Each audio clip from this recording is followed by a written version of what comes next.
Hello दोस्तों, तैयारी कर लो चैनल में आपका एक बार फिर से स्वागत है। आज की वीडियो में हम बात करेंगे यूजीसी नेट की ऑनलाइन क्लास के बारे में। तो यह यूनिट 10 है और क्लास है 44। यूनिट का नाम है छायावाद। इससे पहले हमने 1 से 43 तक की यूनिट देख ली थी। अगर दोस्तों आप इस चैनल पर नए हैं या आपने पिछली वीडियोज़ नहीं देखी है तो सबसे पहले आप चैनल को सब्सक्राइब कर लें, बेल आइकन प्रेस कर लें। चैनल के प्लेलिस्ट में जाकर आप उन वीडियोज़ को देख सकते हैं। इसके अलावा आपको चैनल पे हिंदी साहित्य से संबंधित बहुत सारी वीडियोस देखने को मिल जाएंगी। यूनिट 10 का अगला टॉपिक है स्वच्छंदतावाद। स्वच्छंदतावाद का अर्थ है मुक्त होना। क्या अर्थ है स्वच्छंदतावाद का? मुक्त होना। जिस प्रकार फ्रांस की क्रांति ने राजनीतिक क्षेत्र में मुक्ति का आह्वान किया, उसी प्रकार स्वच्छंदतावाद ने साहित्यिक रूढ़ियों से साहित्य को मुक्त किया। पश्चिमी साहित्य चिंतन में रूसो की प्रेरणा तथा विलियम वर्ड्सवर्थ और सैमुअल टेलर कॉलरिज के नेतृत्व में एक साहित्यिक आंदोलन का सूत्रपात 18वीं सदी के अंत में हुआ, जिसे अंग्रेजी समीक्षा में रोमांटिसिज्म कहा जाता है। क्या कहा जाता है उस साहित्यिक आंदोलन को? रोमांटिसिज्म। आचार्य शुक्ल ने इस शब्द का अनुवाद स्वच्छंदतावाद किया है। उनके अनुसार द्विवेदी युगीन साहित्य में श्रीधर पाठक के नेतृत्व में एक विशेष धारा दिखाई देती है, जिसे प्रवृत्तियों के आधार पर स्वच्छंदतावाद कहा जा सकता है। भारतीय स्वच्छंदतावाद में पश्चिमी स्वच्छंदता से कुछ अलग तरह की चिंताएं दिखाई देती हैं। अपनी मूल प्रकृति में स्वच्छंदतावाद की विशेषताएं यहाँ भी वही हैं जो पश्चिम में थीं, किंतु यहाँ परिवेशगत भिन्नता के कारण इनकी अभिव्यक्ति कुछ अलग तरह से हुई है। उदाहरण के लिए, तत्कालीन भारत की मूल समस्या मशीनीकरण नहीं थी, बल्कि राष्ट्रीय पराधीनता तथा सामाजिक रूढ़िवादी दबावों की थी। भाषा के स्तर पर मूल समस्या स्वाभाविकता की नहीं, बल्कि यह थी कि आधुनिक भावों और विचारों को धारण करने के लिए एक नई भाषिक संरचना आवश्यक थी। भारतीय स्वच्छंदतावाद ने इन स्तरों पर विद्रोह किया तथा नवीन दृष्टिकोण की स्थापना की। आत्मकेंद्रिकता, व्यक्तिपरकता, रूढ़ि विद्रोह स्वच्छंदतावादी की प्रमुख प्रवृत्तियां हैं। आत्मकेंद्रिता, व्यक्तिपरकता, रूढ़ि विद्रोह स्वच्छंदतावाद की प्रमुख विशेष प्रवृत्तियां हैं। इस काव्यधारा की एक अन्य विशेषता व्यक्तिवाद की प्रतिष्ठा है। स्वच्छंदतावादी धारा में पहले व्यक्ति की प्रतिष्ठा हुई तथा काव्य और व्यक्ति एक दूसरे के निकट आ गए। गीति काव्य इस धारा की एक अत्यंत लोकप्रिय विधा है। स्वच्छंदतावाद की लोकप्रिय विधा कौन सी है? गीति काव्य। गीति काव्य में कवि ने अपने व्यक्तिगत सुख दुखात्मक अनुभूतियों को प्रश्रय दिया है और बुद्धि एवं विवेक के स्थान पर भावुकता, व्यक्तिगत निराशा व आकांक्षा का प्राधान्य हो गया है। स्वच्छंदतावाद में छंदबद्ध कविता के स्थान पर लय और गति पर आधारित काव्य रचना को महत्व मिला। अतः साहित्य को शास्त्रीय परंपराओं और नियमों की जकड़ से मुक्त करके उसे कल्पना और सौंदर्य भावना और आनंद के आलोक में प्रतिष्ठित करने का श्रेय स्वच्छंदतावाद को ही दिया जा सकता है। स्वच्छंदतावाद और छायावाद के संबंधों की आरंभिक व्याख्या आचार्य शुक्ल ने की है। उनका मत है कि द्विवेदी युग में श्रीधर पाठक के नेतृत्व में स्वच्छंदतावाद की जिस धारा का आरंभ हुआ, वह हिंदी साहित्य के विकास में एक नया तथा सार्थक दृष्टिकोण लेकर आई। स्वच्छंदतावादी कवियों ने पहली बार जगत की सच्चाई और वैतिकता जैसे मूल्यों की स्थापना की। उदाहरण के लिए श्रीधर पाठक की निम्नलिखित पंक्तियां इसी दृष्टिकोण का प्रतिपादन करती हैं। जगत है सच्चा, तनिक न कच्चा, समझो बच्चा इसका भेद, लिखो न लेखनी करो बंद, श्रीधर सम सब कवि स्वच्छंद। अब हमारा अगला टॉपिक स्वच्छंदतावाद के प्रमुख कवि। इस काव्यधारा के प्रमुख कवि श्रीधर पाठक, हरिवंश राय बच्चन, रामेश्वर शुक्ल अंचल तथा नरेंद्र शर्मा हैं। पहले बात करते हैं श्रीधर पाठक की। 1860 से 1928 ईस्वी इनका समय काल है। श्रीधर पाठक मौलिक उद्भावनाओं के कवि हैं। विषय और शिल्प दोनों ही दृष्टि से आधुनिक हिंदी काव्य को एक नया मोड़ देने के कारण उन्हें स्वच्छंद भावधारा का सच्चा प्रवर्तक कहा जाता है। उन्होंने काव्य को अपेक्षाकृत अधिक स्वच्छंद, वैयक्तिक और यथार्थ दृष्टि से देखने का सफल प्रयास किया। इससे छायावादी भावभूमि को बल मिला और परंपरागत रूढ़ काव्य ढांचा टूट गया। उनकी देहरादून कविता प्रकृति चित्रण की दृष्टि से विशेष उल्लेखनीय है। तो स्वच्छंदतावाद के जो प्रमुख कवि हैं वह है श्रीधर पाठक। उनकी कविताओं में प्रकृति चित्रण के अतिरिक्त वैयक्तिक भावनाओं की अभिव्यक्ति, समाज सुधार, देश प्रेम भावनाओं की अभिव्यक्ति, नए नए छंदों का प्रयोग आदि सभी गुण देखने को मिलते हैं। आगे चलकर ये सभी गुण छायावादी काव्य में विकसित हुए, इसलिए श्रीधर पाठक छायावाद के प्रवर्तक के रूप में भी जाने जाते हैं। छायावाद के प्रवर्तक के रूप में कौन जाने जाते हैं? श्रीधर पाठक।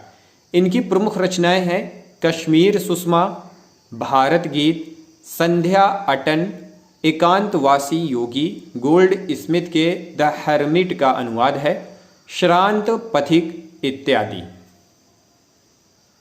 अगले कवि हैं हरिवंश राय बच्चन। 1907 से 2003 ईस्वी इनका समय है। हरिवंश राय बच्चन को उमर खय्याम का जीवन दर्शन बहुत पसंद आया। खय्याम की रुबाइयों से प्रेरित होकर उन्होंने मधुशाला, मधुबाला और मधु कलश की रचना की तथा हिंदी में एक नवीन वाद का प्रचार किया जो हालावाद के नाम से प्रसिद्ध है। इन रचनाओं की लोकप्रियता का कारण बच्चन की सहज सरल भाषा, रूढ़ियों व अंधविश्वासों पर करारा प्रहार, प्रेम और मस्ती की अनुभूति है। अन्य रचनाओं में निशा निमंत्रण, एकांत संगीत, आकुल अंतर, विकल विश्व, सतरंगिणी, दो चट्टाने, मिलन, यामिनी, आरती और अंगारे, धार के इधर उधर तथा बंगाल का अकाल आदि प्रमुख हैं।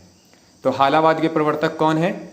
हरिवंश राय बच्चन। इनकी प्रमुख जो रचना है मधुशाला, मधुबाला और मधु कलश, यह उमर खय्याम की रुबाइयों से प्रेरित है। फिर अगले कवि के रूप में है रामेश्वर शुक्ल अंचल। रामेश्वर शुक्ल अंचल 1915 से 1995 इनका समय है।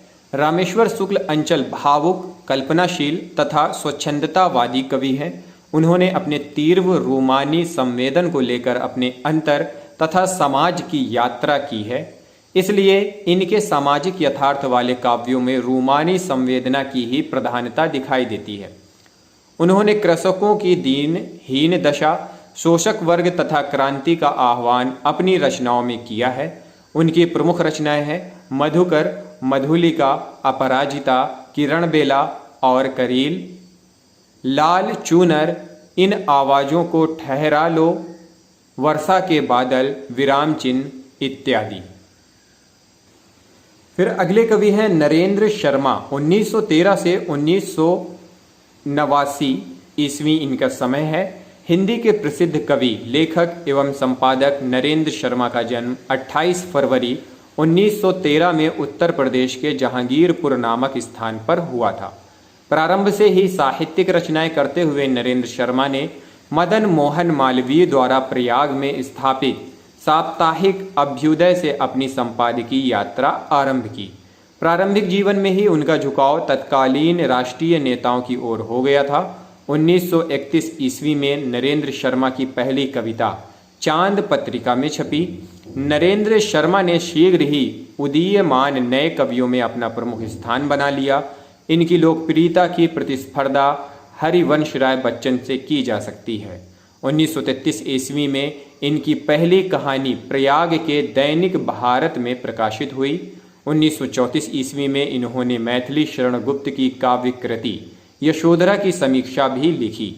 1938 ईस्वी में सुमित्रा नंदन पंत ने कुंवर सुरेश सिंह के आर्थिक सहयोग नए सामाजिक, राजनीतिक, आर्थिक स्पंदनों से युक्त रूपाभ नामक पत्र के संपादन करने का निर्णय लिया, जिसके संपादन में नरेंद्र शर्मा ने सहयोग दिया। भारतीय संस्कृति के प्रमुख ग्रंथ रामायण और महाभारत इनके प्रिय ग्रंथ थे। गीत विधा में सुख दुख प्रेम करुणा ममता आदि भावों को अभिव्यक्त करने के लिए इनके द्वारा जो गीत लिखे गए वे अपनी मार्मिकता में अनूठे हैं। इनके काव्य संग्रह हैं शूल फूल 1934, कर्णफूल 1936, प्रभात फेरी 1938, प्रवासी के गीत 1939, कामिनी 1943, पलाश वन 1943, हंसमाला 1946, रक्तचंदन 1949, अग्निशास्त्र 1950, कदली वन 1953, प्यासा निर्झर 1964, बहुत रात गए 1967, सुवीरा 1973, प्रबंध काव्य द्रौपदी 1960, उत्तर जय 1965 और सुवर्णा 1971। शुक्ल जी ने कहा कि इस स्वच्छंदतावादी स्वस्थ व सकारात्मक काव्यधारा का विकास दो कारणों से रुक गया। पहला कारण था कि आचार्य महावीर प्रसाद द्विवेदी शास्त्रीय प्रतिमान लेकर आलोचना के क्षेत्र में उतरे व उन्होंने स्वच्छंदतावादी काव्य को शास्त्रीय प्रतिमानों के अनुकूल ना पाकर उसे प्रशंसा के निगाह से नहीं देखा। दूसरा कारण यह था कि रविंद्रनाथ टैगोर के प्रभाव से हिंदी काव्य में एक रहस्यवादी शैली का विकास हुआ जिसे छायावाद कहा गया। रहस्यवाद मूल प्रकृति में ही स्वच्छंदतावाद की विरोधी दृष्टि है, अतः छायावाद के विकास ने स्वच्छंदतावाद के विकास को अवरुद्ध कर दिया। इस प्रकार छायावाद व स्वच्छंदतावाद के संबंधों का विवाद मूलतः आचार्य शुक्ल की व्याख्या पर आधारित है, जिसके अंतर्गत वे छायावाद को स्वच्छंदतावाद का विरोधी मानते हैं। बाद के विद्वानों ने इस संबंध का पुनर्विश्लेषण किया। समकालीन समीक्षा प्रायः स्वीकार करती है कि छायावाद स्वच्छंदतावाद का विरोधी नहीं बल्कि विकसित रूप है। स्वच्छंदतावाद व छायावाद का संबंध वस्तुतः बीज और वृक्ष का संबंध है, जिसमें बाहरी स्तर पर कई अंतर हैं, किंतु वस्तुतः स्वच्छंदतावाद के ही तत्व विकसित होकर छायावाद में व्यक्त हुए हैं। इन्हें निम्नांकित तालिका के माध्यम से समझा जा सकता है। क्रमांक संख्या स्वच्छंदतावाद और छायावाद। खड़ी बोली की स्थापना, खड़ी बोली का चरम विकास, स्वतंत्रता की घोषणा, छायावाद में स्वतंत्रता का मूल्य के स्तर पर विकास। स्वच्छंदतावाद के अंतर्गत आएगा प्रकृति का स्वतंत्र विषय बन जाना और छायावाद के अंतर्गत आएगा प्रकृति का मानवीकरण व उसका नारी से भी सुंदर हो जाना। फिर चौथे में आएगा राष्ट्र प्रेम की भूमिका, छायावाद के अंतर्गत वही आ जाएगा राष्ट्रीय सांस्कृतिक प्रेम का विस्तार। छायावादी रहस्यवाद भी स्वच्छंदतावाद का ही अगला चरण है। स्वच्छंदतावादी कवियों ने स्वतंत्रता की मांग की, किंतु बाद में जब महसूस किया कि सामाजिक दबाव बेहद कठोर व अमानवीय है तो स्वच्छंदतावाद ही रहस्यवाद में परिणत हो गया। छायावाद के प्रमुख कवि एवं उनकी रचनाएं, कवि रचनाएं और उनके अंतर्गत मुख्य बिंदु। सबसे पहले हैं जयशंकर प्रसाद 1889 से 1937 ईस्वी।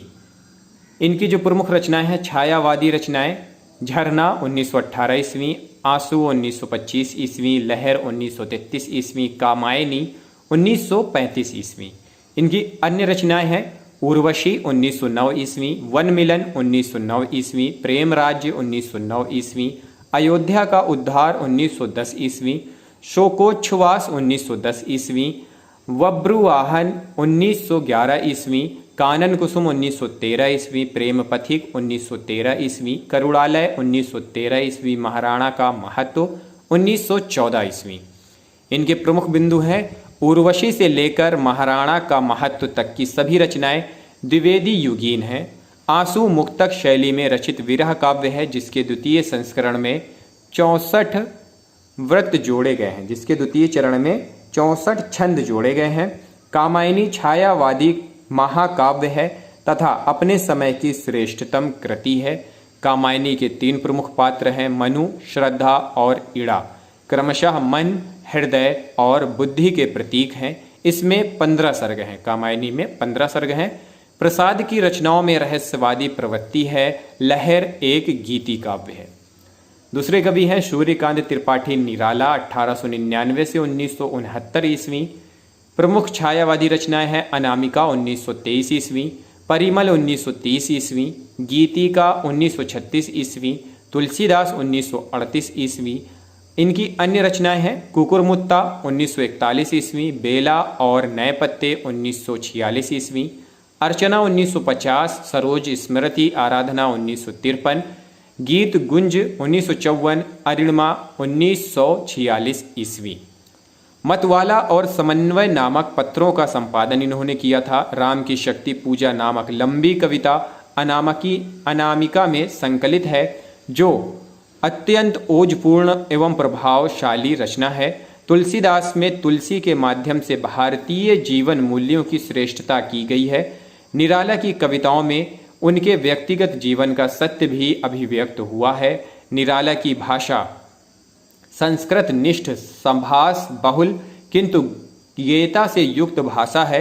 राम की शक्ति पूजा की रचना 1936 ईस्वी में हुई थी। जूही की कली का प्रकाशन 1916 ईस्वी में हुआ था, जिसमें प्रकृति पर मानवीय चेतना का आरोप किया गया है।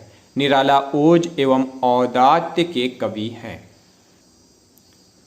सुमित्रानंदन पंत छायावादी रचनाएं हैं उच्छ्वास 1920 ईस्वी, ग्रंथि 1920 ईस्वी, वीणा 1927, पल्लव 1926, गुंजन 1932 ईस्वी। प्रगतिवादी इनकी रचनाएं हैं ग्राम्या 1940 ईस्वी, युगांत 1936 ईस्वी, युगवाणी 1939 ईस्वी, युगपथ 1948 ईस्वी। अरविंद दर्शन से प्रभावित स्वर्ण काव्य हैं स्वर्ण किरण 1947 ईस्वी, स्वर्णधुली 1947 ईस्वी, उत्तरा 1949 ईस्वी, कला और बूढ़ा चांद 1959 ईस्वी, वाणी 1958 ईस्वी। नव मानवतावादी काव्य हैं इनके लोकायतन 1964 ईस्वी, चिदंबरा, पतझर, एक भाव क्रांति, गीत, हंस, शंख ध्वनि, किरण वीणा, पौ फटने से पहले, समाधिता, शशि की तरी। काव्य नाटक है इनके रजत शिखर 1951 ईस्वी, शिल्पी 1952 ईस्वी, सौवर्ण 1957 ईस्वी, अतिमा 1955 ईस्वी, मधुवन, युग पुरुष, छाया, मानसी, ज्योत्सना इनकी प्रमुख रचनाएं हैं। प्रमुख बिंदु में पंत प्रकृति के सुकुमार कवि कहे जाते हैं। पंत कोमल कल्पना के लिए प्रसिद्ध रहे हैं। पंत काव्य का क्रमिक विकास 4 चरणों में हुआ है। पल्लव में लगभग 40 पृष्ठों की एक भूमिका दी गई है, जिसमें भाषा, अलंकार, छंद, शब्द चयन पर विचार व्यक्त किए गए हैं। पंत की काव्य कृति चिदंबरा पर उन्हें भारतीय ज्ञानपीठ पुरस्कार प्राप्त हुआ है। पंत की परिवर्तन कविता अत्यंत मार्मिक एवं उच्च कोटि की दार्शनिक कविता है। मौन निमंत्रण कविता में रहस्यवादी प्रवृत्ति है। उन्होंने प्रकृति का चित्रण आलंबन रूप में किया है। मूर्त के लिए अमूर्त उपमान देने की प्रवृत्ति पंत काव्य में देखी जा सकती है।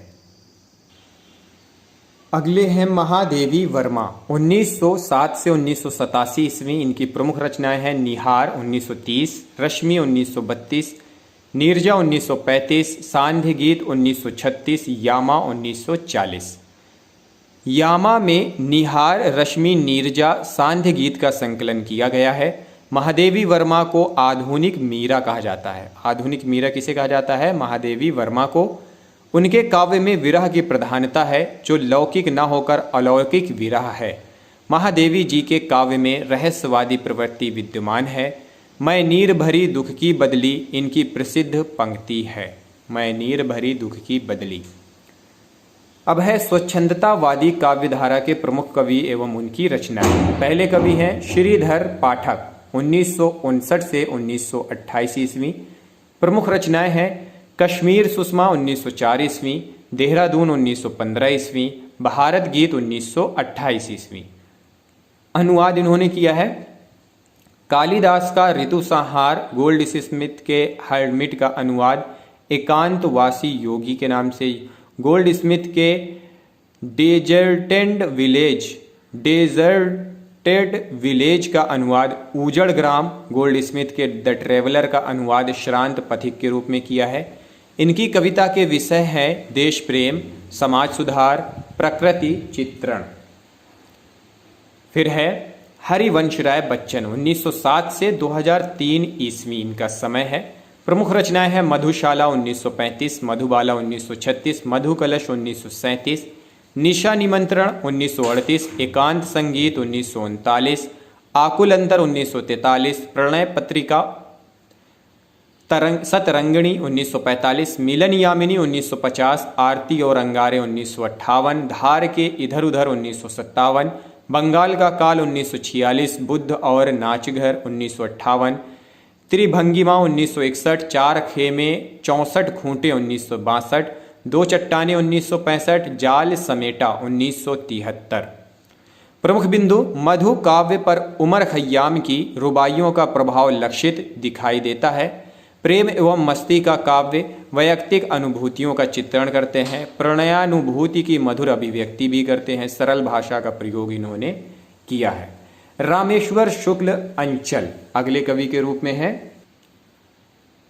रामेश्वर शुक्ल अंचल 1915 से 1995 ईस्वी, मधुलिका 1938, अपराजिता 1939, करील 1942, किरण बेला 1941, लाल चूनर 1944, विराम चिन्ह 1957, वर्षांत के बादल 1954 इनकी प्रमुख रचनाएं हैं। और प्रमुख बिंदु में है मानसल प्रेम की कविताएं इन्होंने की है, परिवर्ती काव्य में प्रगतिवादी भावनाएं हैं, शारीरिक प्रेम की प्रधानता उनकी कविताओं में विद्यमान है। फिर है नरेश शर्मा 1913 से 1989 ईस्वी, इनकी प्रमुख रचना है शूल फूल 1934, प्रभात फेरी 1938, प्रवासी के गीत 1939, पलाश वन 1943, कामिनी 1943, हंसमाला 1946, रक्तचंदन 1949, अग्निशस्त्र 1950, कदली वन 1953, द्रौपदी 1960, प्यासा निर्झर 1964, उत्तर जय 1965। विरह की आकुलता इनके काव्यों में दिखाई देती है, सहज सरल कविता के ये पक्षधर हैं। तो दोस्तों यह था हमारा यूनिट 10, आज खत्म हो जाती है। अगले वीडियो में हम अगली यूनिट लेकर आते हैं। दोस्तों अगर यह वीडियो पसंद आई हो तो लाइक करें, ज़्यादा से ज़्यादा वीडियो को शेयर करें। कोई सुझाव हो तो कमेंट बॉक्स में आप सुझाव भी करते जाएं। आपके सुझावों पर हम काम करते हैं, आपके लिए बेहतर से बेहतर करने की पूरी कोशिश है, तो बिल्कुल सुझाव देते रहें। इस वीडियो को देखने के लिए आप सभी लोगों का बहुत बहुत धन्यवाद।